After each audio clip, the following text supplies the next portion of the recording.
లోకానికి వెలుగు అను మా ఆధ్యాత్మిక టీవీ కార్యక్రమాన్ని వీక్షిస్తున్న మీ అందరికీ ప్రభు అయిన యేసుక్రీస్తు నామములో హృదయపూర్వక ధన్యవాదాలు చెల్లిస్తూ ఉన్నాను. ప్రియులారా, ఈరోజు మనం ఆలోచించేటువంటి విషయము ఏంటంటే దేవునితో నడుచుట అంటే ఏంటి? దేవునితో నడుచుట, దేవుడు అంటే ఏమిటి? దేవుడితో నడుచుట అనేటువంటిది మన అంశం కదా.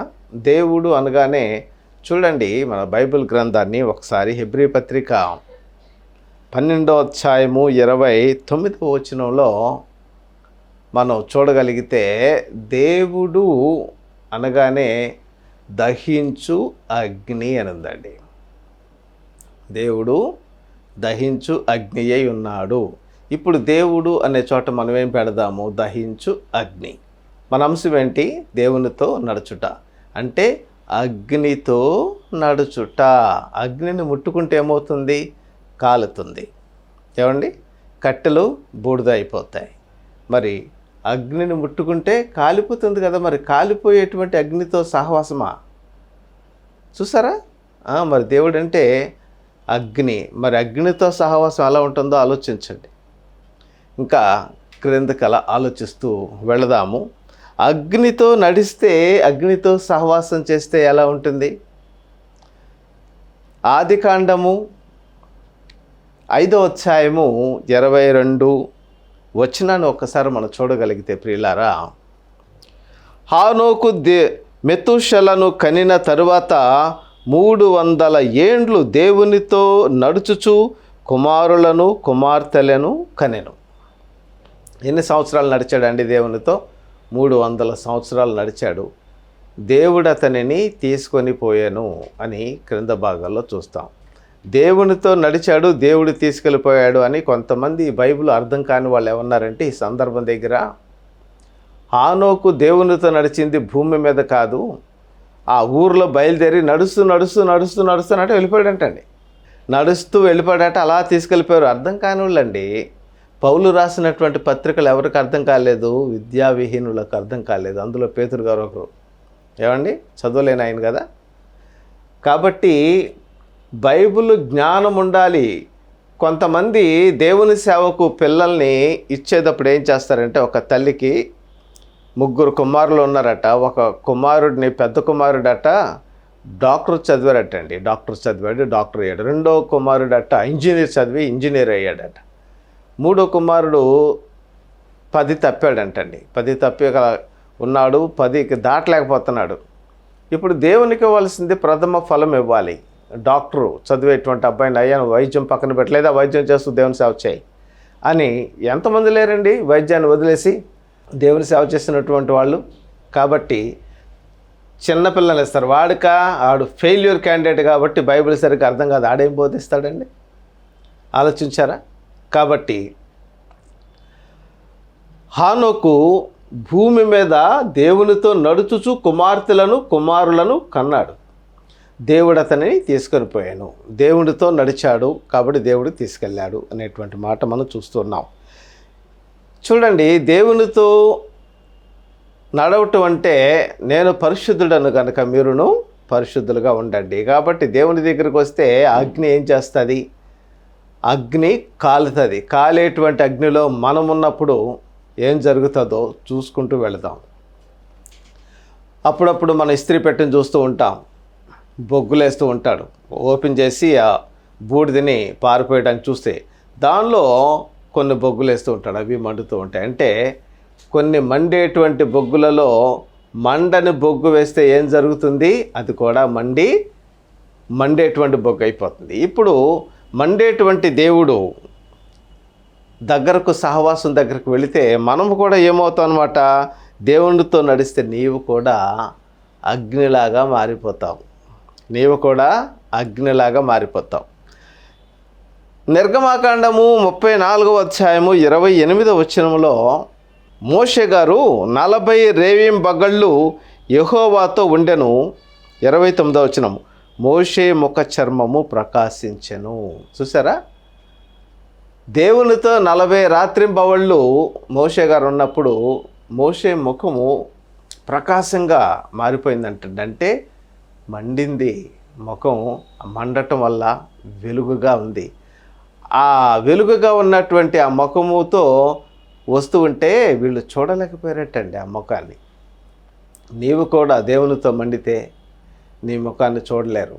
నీవు కూడా దేవునితో మండేవాడుగా ఉంటే నీవు అగ్నిలాగా ఉంటావు. అప్పుడు ఏం జరుగుతుంది ఏమండి? నీవు అగ్నియే, దేవుడు అగ్నియే. నీవు దేవునితో నడుస్తున్నావంటే దేవుడైనటువంటి ఆయన అగ్నిగా ఉన్నప్పుడు, అగ్నితో నీవు నడుస్తున్నప్పుడు నీవు దేవుడు ఒకటే, అగ్ని. ఇప్పుడు అగ్ని వెళుతూ ఉంటే ఏం జరుగుతుందో చూద్దామా? అగ్ని కదా, నీవు కూడా అగ్నిగానే ఉన్నావు, దేవుడు కూడా అగ్నిగానే ఉన్నాడు.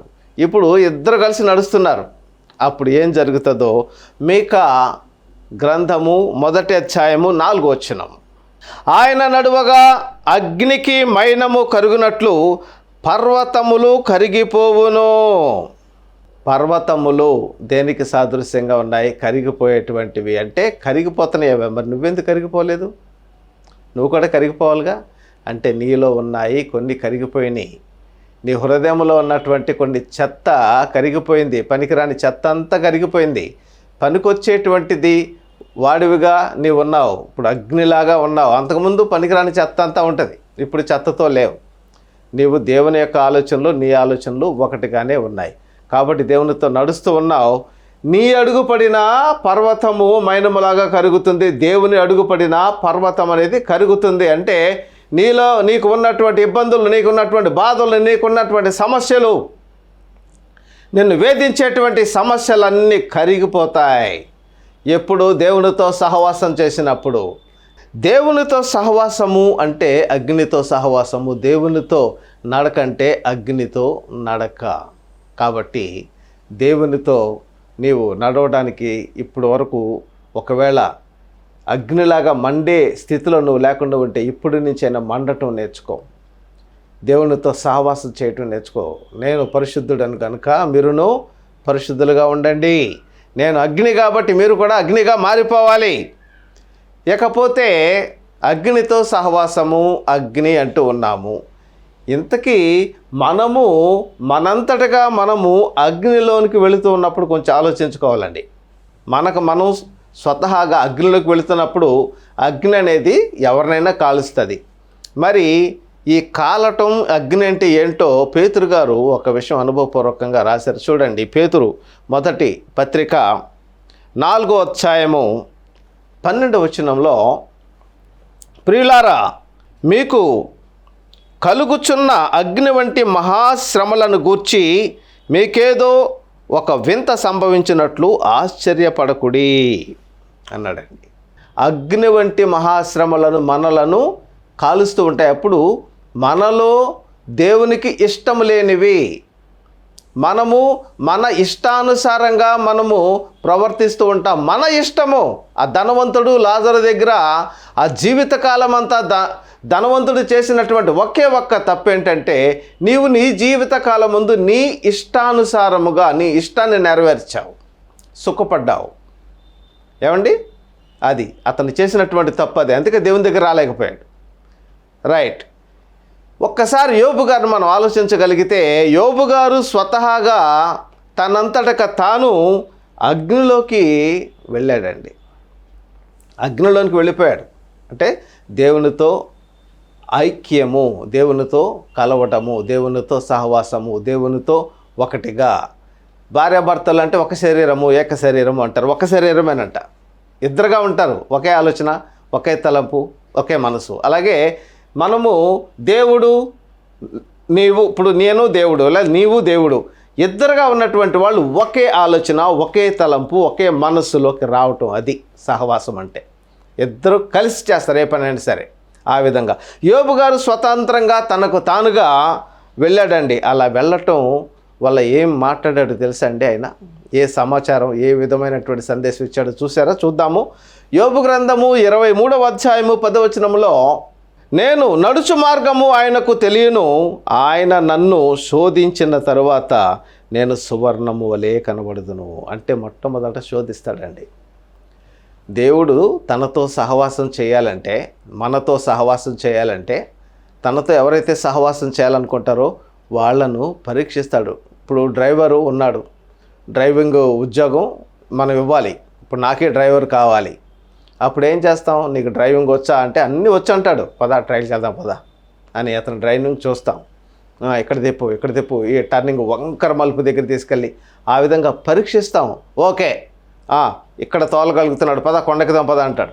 అంటే బండి ఘాటి అన్నీ చూసిన తర్వాత ఓకే అనుకుంటే మనం మొత్తం తీసుకుంటాం. మరి ఏమీ లేకుండా నేను అన్నీ బాగానే ఉన్నాయండి అంటే మాటను ఎలా నమ్ముతామండి? ఎవరిని నమ్మాలండి? ఈరోజు ఎవరిని నమ్మే పరిస్థితుల్లో లేవు ప్రియులారా. నాకు తెలిసినటువంటి ఒక కుటుంబం ఉందండి. వారితో నాకు పరిచయాలు ఉన్నాయి. ఆ తల్లికి 4 పిల్లలు ఉన్నారు. ఆ 4 పిల్లలకి ఆ తల్లి అంటే భర్త చనిపోయాడు. ఆ తల్లి 4 పిల్లలకి తనకు రూపాయి ఇచ్చింది అనుకోండి, 4 పావలాలు ఇస్తుంది. 100 రూపాయలు ఇచ్చింది అనుకోండి, 4 25 రూపాయలు ఇస్తుంది. అలా ఇప్పుడు ఇస్తూ అలా జీవనం సాధిస్తుందండి. మరికొంతమంది తల్లులు నాకు తెలుసు, కొన్ని కుటుంబాలు. ఆ తల్లులు కూడా పిల్లలు ఉన్నారు. ఆ పిల్లలు ఒక తల్లి ఏమో పెద్దవాళ్ళని ప్రేమించి చిన్నవాళ్ళని తృణీకరిస్తుంది, ఇంకో తల్లి ఏమో చిన్నవాళ్ళని ప్రేమించి మధ్యలో వాళ్ళని తృణీకరిస్తుంది. కాబట్టి ఒకళ్ళు ఎక్కువగా చూస్తుంది, ఒకళ్ళు తక్కువగా చూస్తుంది. అక్కడ పిల్లల్లో గొడవలు చూశాను.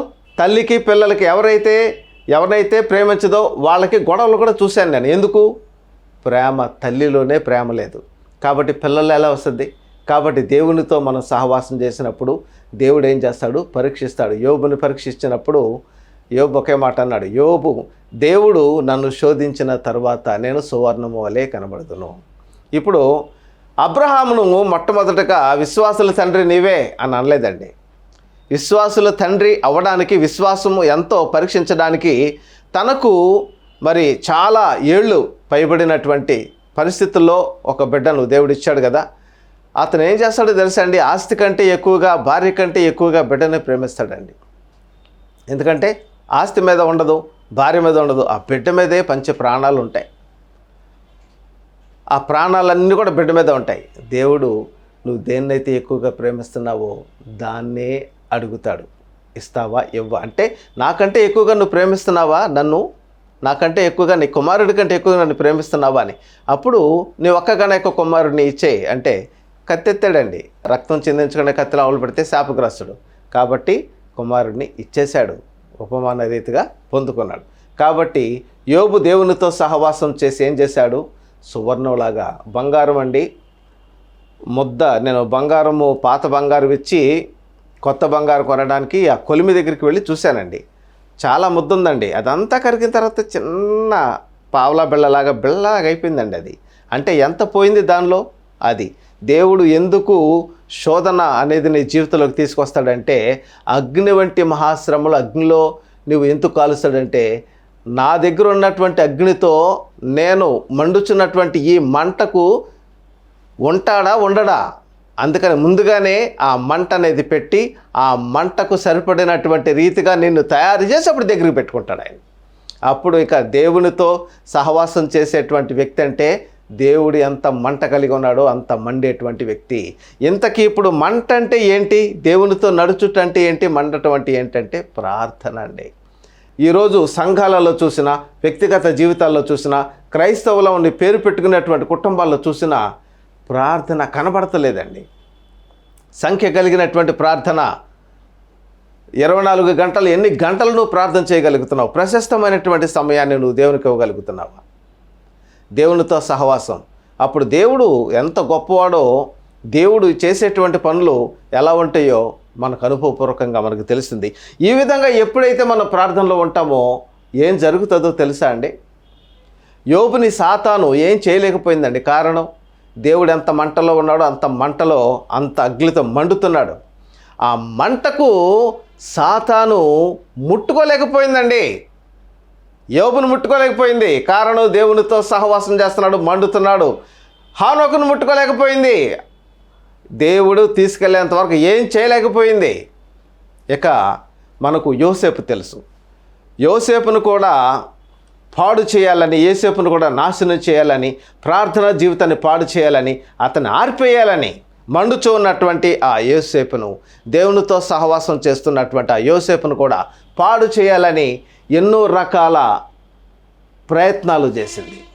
ఆ ప్రయత్నాల్లో సాతాను ఓడిపోయింది, యోసేపు గెలిచాడు, దేవుని గెలిపించాడు, దేవునితో సహవాసం చేశాడు. కాబట్టి చూసారా, కాబట్టి యోబు ఎలాగైతే ఆయన సువర్ణము వలె మండుచు సాతాన్ని మరి ఓడించగలిగాడో, సాతాను యోబుని ఏం చేయలేకపోయిందో, యోసేపును కూడా ముట్టుకోలేకపోయిందండి. ఇలాంటి శోధనలు వచ్చినప్పుడు మనం నిలబడాలండి.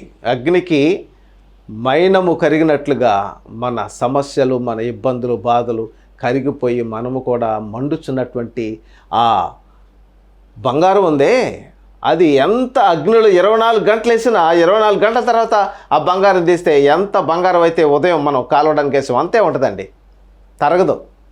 అందుకే బంగారం అన్న పదం వాడారండి.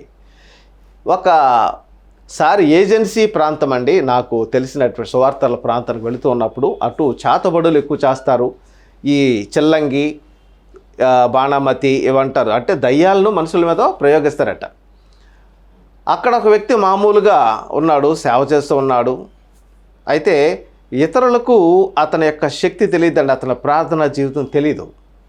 అతని మీదకి ఈ దయ్యాల్ని ప్రయోగించారండి, ఇతన్ని పాడు చేయాలని. ఏం జరిగిందంటే, ఆ దయ్యం ప్రయోగించినటువంటి వ్యక్తినే ఏదైతే చెయ్యమని, ఆ వ్యక్తిని ఏ పని అయితే చేయమని ఆ దయ్యాన్ని అతని మీదకు పంపించారో, ప్రయోగించారో, అదే పని ప్రయోగించినటువంటి వ్యక్తినికి చేసేసిందంటండి. ఎందుకు నా మీదకి వచ్చావు, నన్ను ఎలా చేస్తున్నావు ఏంటని అతను కంగారు అయిపోతున్నాడంట. ఓరి పిచ్చోడా, నీవు అతని దగ్గర నన్ను పంపించావు, నేను ఉండలేకపోతున్నాను, ఆ మంటకి అసలు నేను తట్టుకోలేకపోతున్నాను, అతను ఏమీ చేయలేకపోతున్నాను, అందుకే నీ మీదకి వచ్చేసానని చెప్పిందంట. ఆ సాక్ష్యం చెప్పారండి ఒకసారి ఆ సంఘంలో. కాబట్టి మండుచూ ఉన్నటువంటి వ్యక్తిని దయ్యాలు ఏమీ చేయలేవు. మండుచూ ఉన్నటువంటి ప్రార్థనా పరుడిని శత్రువు ఏమీ చేయలేడు. మండుచూ ఉన్నటువంటి సహవాసములో అధికంగా మండుచూ ఉన్నటువంటి వ్యక్తిని శత్రువులు ఏం చేయలేరు. ఒక వ్యభిచార ఆలోచన కలిగినటువంటి స్త్రీ కూడా ఏం చేయలేదండి. స్త్రీ ఏం చేయలేదు, ధనము కూడా ఏం చేయలేదు. మనిషి పడిపోయేది ఎక్కడో తెలుసా?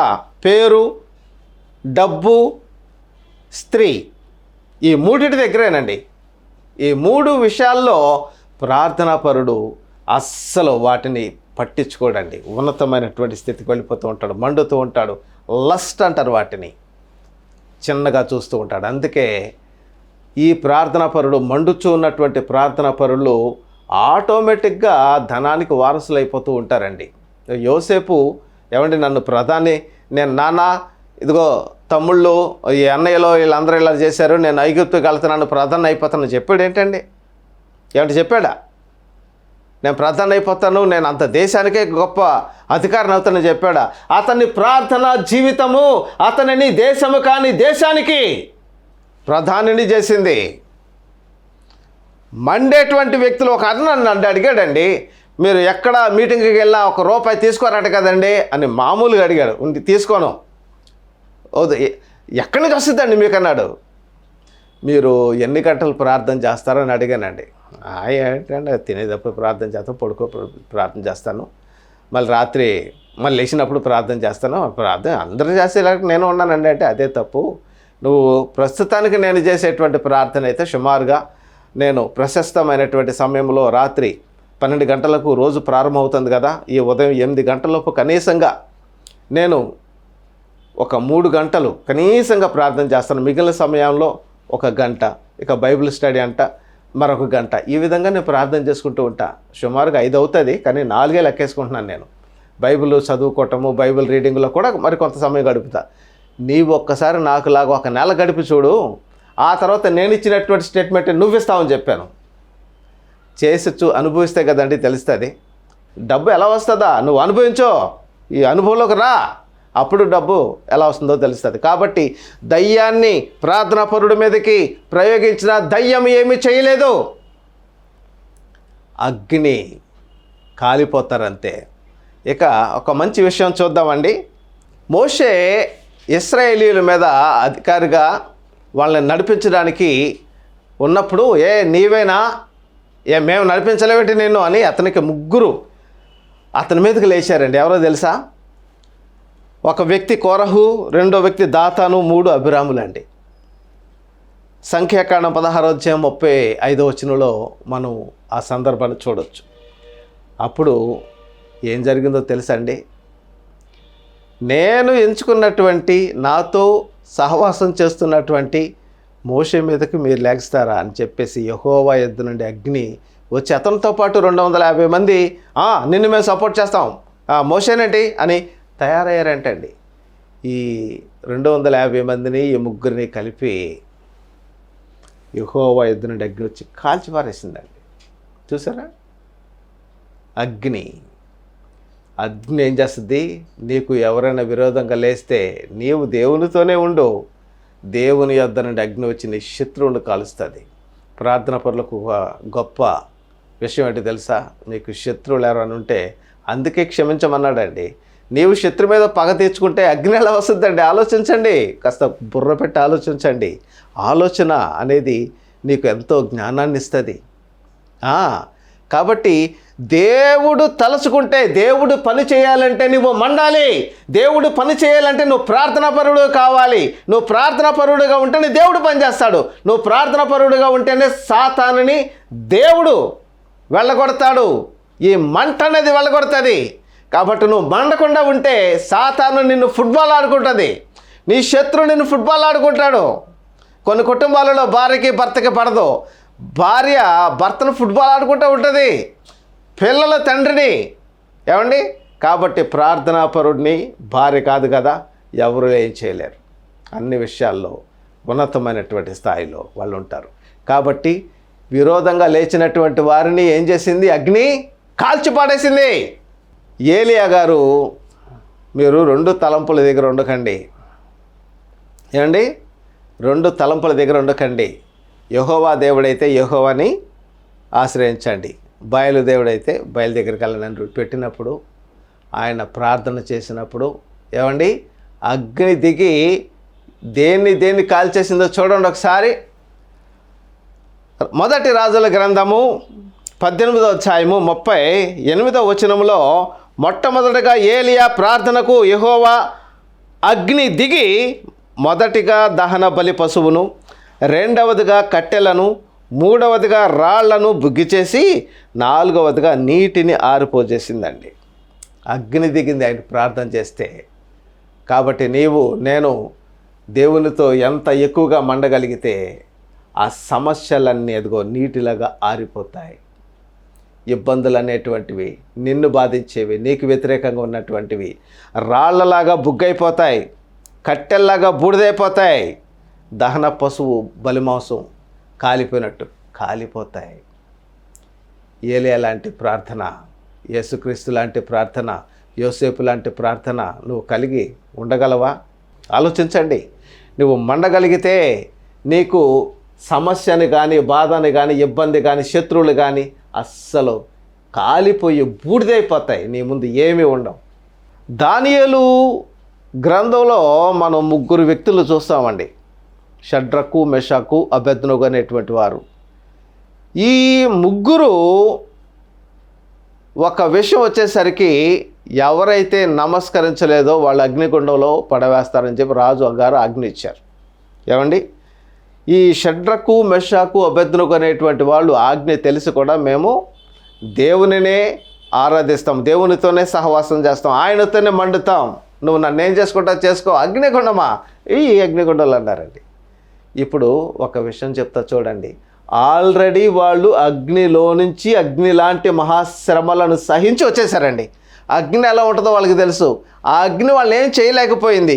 కాబట్టి మమ్మల్ని శోధన లాంటి అగ్ని మమ్మల్ని ఏం చేయలేకపోయింది, ఈ అగ్ని ఏం చేస్తుంది మమ్మల్ని అని హ్యాపీగా వచ్చేసారండి. అగ్నిలో దూకేశారండి. అగ్నిలో దూకినటువంటి వీళ్ళు కాలాలి కదా.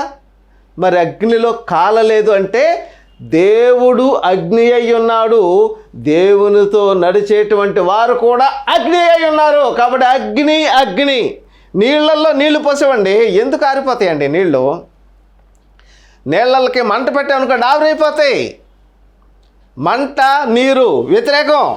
అగ్ని ఒకటే. కాబట్టి నీవు అగ్నిగా మండుచున్నావా, మండాలనుకుంటున్నావా? ఈ మంటలో చూడండి, ఒక వచనం అక్కడ ఏం రాయబడిందంటే, దానియేలు గ్రంథము 3వ అధ్యాయము 22వ వచనంలో, షడ్రకు మెషకు అబేద్నెగోలను విసిరిన మనుష్యులు చనిపోయి కాలి చనిపోయారు. కారణం, వాళ్ళు శోధన లాంటి, అగ్ని లాంటి ఆ శోధనలో ప్రవేశించలేదు. ఆ శోధనలే అసలు వాళ్ళు ఏ విధమైనటువంటి శోధనలకు నిలబడలేనటువంటి వాళ్ళు, ముడిసరికి అనమాట. కాబట్టి అగ్ని తాకగానే కాలిపోయి చచ్చిపోయారు. ప్రార్థన పరులు కాదు వాళ్ళు. కాబట్టి నువ్వు ప్రార్థనా పరుడిగా ఉండాలనుకుంటున్నావా? అగ్ని లాంటి శోధనలు వస్తే నేను బంగారం వలె కరిగి కరుగుతూనే ఉంటాను, సువర్ణలాగా మారిపోతాను అని సహించాలి. వాటిని సహించడం నేర్చుకో. అగ్ని లాంటి మహాశ్రమలు వస్తే, అమ్మో ఇదేదో అయిపోయింది, శ్రమలు తీసేనాయన అనుకో, అలవాటు పడిపో. అప్పుడు నిన్ను తోసేసినటువంటి వాళ్ళు కాలిపోతారు, నువ్వు కాలు. తోసేసిన వాళ్ళు కాలిపోయారండి. వీళ్ళు ఎందుకు కాలేదండి? వీళ్ళు అగ్నిలాగా ఉన్నారు. దానియేలు అగ్ని, యోసేపు అగ్ని, యోబు గారు అగ్ని. కాబట్టి నీవు కూడా అగ్నిగా ఉంటే నిన్ను ఎవ్వడు ఏం చేయలేడు. చివరిగా చూస్తే ఒక మాట, మత్తయి సువార్త 7వ అధ్యాయం 19వ వచనంలో, మంచి ఫలములు ఫలించని ప్రతి చెట్టు నరకబడి అగ్నిలో వేయబడును. మంచి చెట్టు అంటే ఏంటి? చెట్టు అంటే నువ్వే. ఫలించేటువంటి చెట్టుగా ఉండాలి. నీళ్ళు, లోతైనటువంటి అనుభవంలోకి వెళ్ళి, నీళ్ళు అంటే ప్రార్థనా అనుభవం. ఆ నీళ్ళని తీసుకోవాలా, ఫలించాలా, నీ ఫలాలు ఇవ్వాలి. ఇదిగో నాయన నేను ఫలించానని చెప్పాలి. లేదంటే అగ్నిలో వేయబడతావు. ఆ అగ్ని ఏంటో తెలుసా? ఆరని అగ్ని, నరకము. అలాంటి అగ్నిలోకి వెళ్ళకూడదు. దహించేటువంటి అగ్ని దగ్గరికి రా. కళ్ళు మూసుకోండి, ప్రార్థన చేసుకుందాం. తండ్రి, మీకు వందనాలు ప్రభువా. ఈ వాక్యం విన్న ప్రతి ఒక్కరూ నాయన మండేటువంటి వారుగా ఉండాలి. నేను భూమి మీదకు అగ్ని వేయవచ్చి తిని, మంట వేయవచ్చి తిని, మండించడానికి వచ్చానని మీరు సెలవిస్తూ ఉన్నారు నాయన. కాబట్టి ప్రభా, ఆ మంటల్లో తండ్రి ముందుగానే నాయన శోధనలు అనేటువంటి మంటలు వచ్చినప్పుడు ఆ మంటలకు మేము నిలబడి తండ్రి కాలినప్పుడు ప్రభా, మాలో తండ్రి ఏదైతే కాలిపోవాలో అది కాలిపోయినాయన మేము సువర్ణం వలె ఉంటాం ప్రభా. మేము మండుతుంటే శత్రువులు కాలిపోతారు, మమ్మల్ని తోసిన వాళ్ళు కాలిపోతారు తండ్రి. మేము మాత్రం కాలకుండా బయటికి అలా వచ్చినప్పుడు షడ్రకు మెషకు అబేద్నెగో అనేటువంటి వాళ్ళు, వాళ్ళల్లో ఉన్నటువంటి నీరు శాతం కూడా ఉంటుంది మనిషికి, కానీ అస్సలు కాలేదంటే ప్రభా మీ యొక్క అద్భుతం ప్రభా. మీతో సహవాసం చేశారు, మేము కూడా మీతో సహవాసం చేసి ఈ జీవితంలో ప్రభా అగ్ని వలె నాయన దహించు అగ్ని వలె ఉండి పర్వతాలు అనేటువంటి ఇబ్బందులను, బాధలను, సమస్యలను దహించి వేసి కరిగించడానికి సాయం చేయండి. చిన్న మంట చిన్న సమస్యను కరిగిస్తుంది, పెద్ద మంట పెద్ద సమస్యను కరిగిస్తుంది. కాబట్టి మీతో సహవాసం చేస్తే పర్వతాలు కరిగిపోతాయి. ఆ విధంగా నాయన అధిక సమయం మీతో గడిపి ఎక్కువ సమయం ప్రార్థనలో గడిపే కృప దయచేయండి. యేసు నామములో అడుగుచున్నాం తండ్రి, ఆమేన్. ఆశీర్వాదము మన పరమ తండ్రి అయిన దేవుని ప్రేమ, కుమారుడైన యేసుక్రీస్తు కృప, పరిశుద్ధాత్మ యొక్క నేను సహవాసం కూడిన పరిశుద్ధులందరికీ సదాకాల తోడేండును గాక. ఆమేన్. అందరికీ వందనాలు. God bless you. మీ ఉత్తర ప్రత్యుత్తరములకు మమ్మల్ని సంప్రదించవలసిన చిరునామా: పాస్టర్ డి షాలేం రాజు గారు, దొరల సురవరం గ్రామము, సాగరం విలేజ్, మాడుగుల మండలం, అనకాపల్లి జిల్లా, ఆంధ్రప్రదేశ్, ఇండియా. మా ఫోన్ నెంబర్ 9866022495. దేవుడు మిమ్మల్ని దీవించి ఆశీర్వదించునుగాక. ఆమేన్.